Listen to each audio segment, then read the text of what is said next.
Hello, Candace Haas here.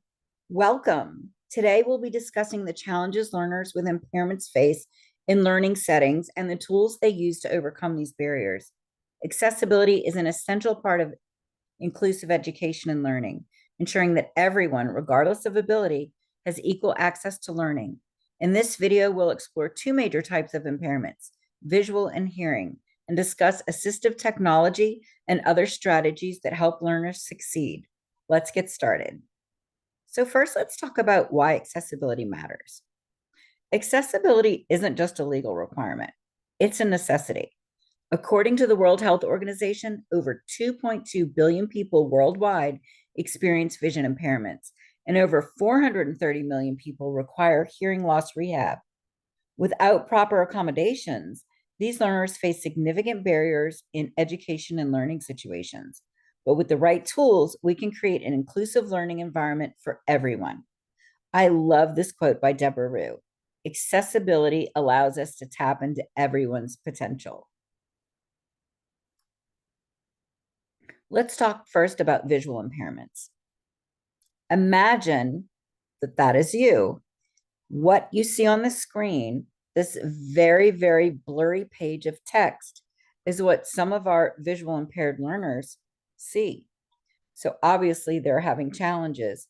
And for students with those types of challenges, accessing standard educational materials can be a huge obstacle for them.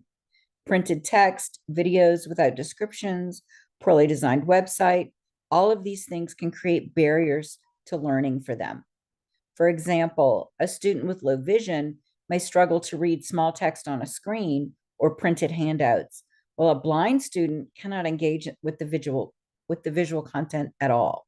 So fortunately, there is assistive technology that can provide solutions.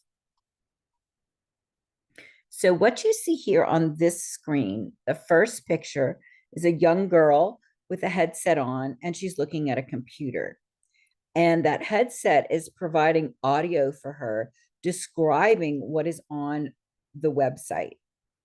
This is called a screen reader. The next picture is of what is called a Braille display. And this allows blind users to read digital content through tactile feedback. And then the third picture, which is of you see someone holding a device, and you notice that the text on the device is very enlarged. This device has high contrast and zoom features, and those help people with low vision to enhance the text so that they can clearly read it.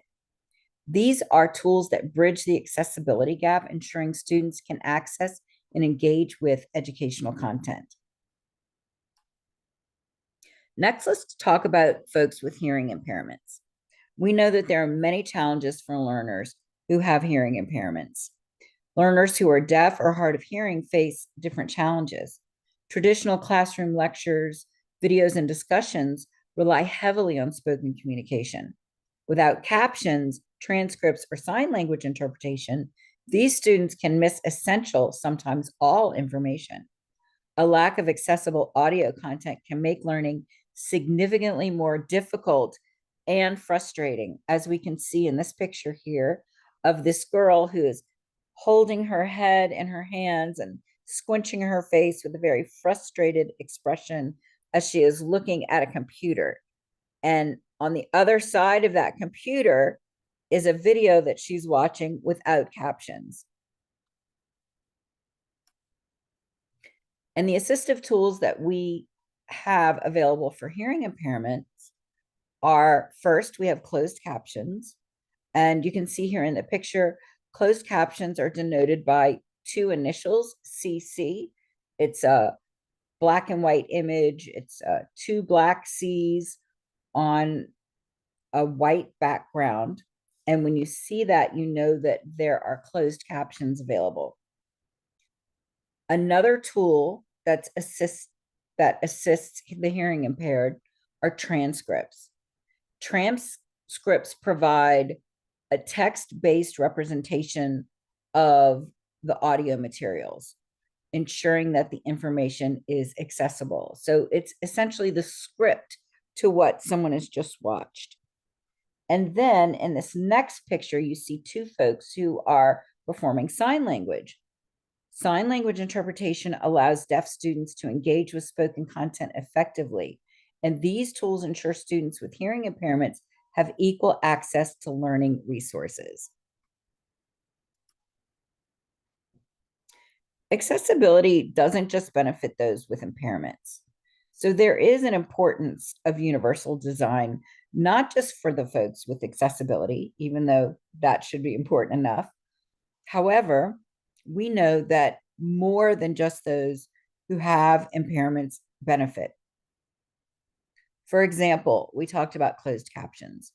Well, those aren't only useful for deaf students. There are many learners who use captions to better understand the content because maybe they're in a noisy environment, or when they're watching content in a second language, or they're like me, and it's sometimes hard to hear when folks have different accents.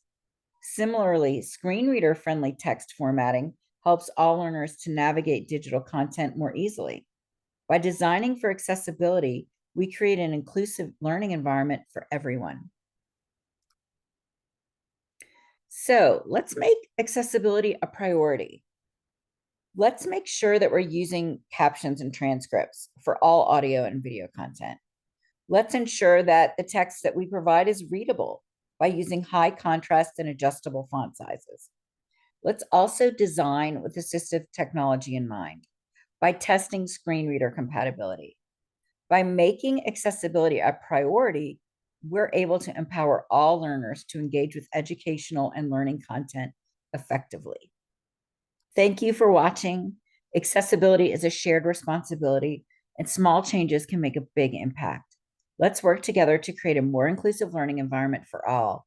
If you have any questions or feedback, please feel free to reach out. My contact information is on the screen. Candace Haas, chaas@sandiego.edu, or you can always find me on my website, www.learningmadeeasy.com. Have a great day.